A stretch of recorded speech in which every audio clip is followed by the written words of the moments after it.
સ્થાનિક સ્વરાજની ચૂંટણીનો કાઉન્ટડાઉન શરૂ થઈ ગયો છે। ભારતીય જનતા પાર્ટી દ્વારા તાજેતરમાં જ ઉમેદવારોની સેન્સ પ્રક્રિયા પૂર્ણ કરી છે અને ક્યાસ લગાવવામાં આવી રહ્યા હતા કે આમ આદમી પાર્ટી અને કોંગ્રેસ દ્વારા હવે સેન્સ પ્રક્રિયા ક્યારે લેવામાં આવે અને કોણ કોણ ઉમેદવાર હોઈ શકે છે તેવી અટકળો ચાલી રહી હતી। તે સમયે આમ આદમી પાર્ટીએ રાજકીય માહોલમાં ગરમાવો પેદા કરી દીધો છે, કારણ કે દાહોદ જિલ્લાની 50 બેઠકો પરથી 36 બેઠકો ઉપર ઉમેદવારોની નામોની જાહેરાત આમ આદમી પાર્ટી દ્વારા કરી દેવામાં આવી છે।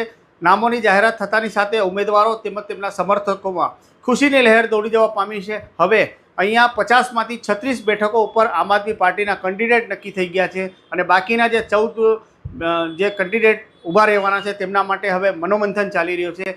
એક તરફ ભારતીય જનતા પાર્ટી દ્વારા હાલ મનોમંથન ચાલી રહ્યો છે, ઉમેદવારોના પેરામીટર ફિક્સ કરવામાં આવી રહ્યા છે કે કયો ઉમેદવાર ચૂંટણી લડવા માટે લાયક છે। તમામ પાસાઓ ઉપર અત્યારે મનોમંથન ચાલી રહ્યો છે।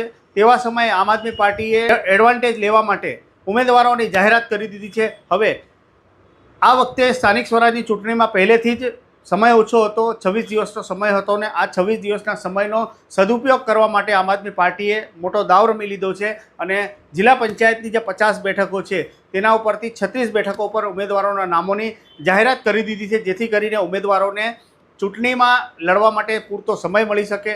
હવે તાલુકા પંચાયત અને નગરપાલિકામાં આમ આદમી પાર્ટી કયા ઉમેદવારોની ચયન કરે છે?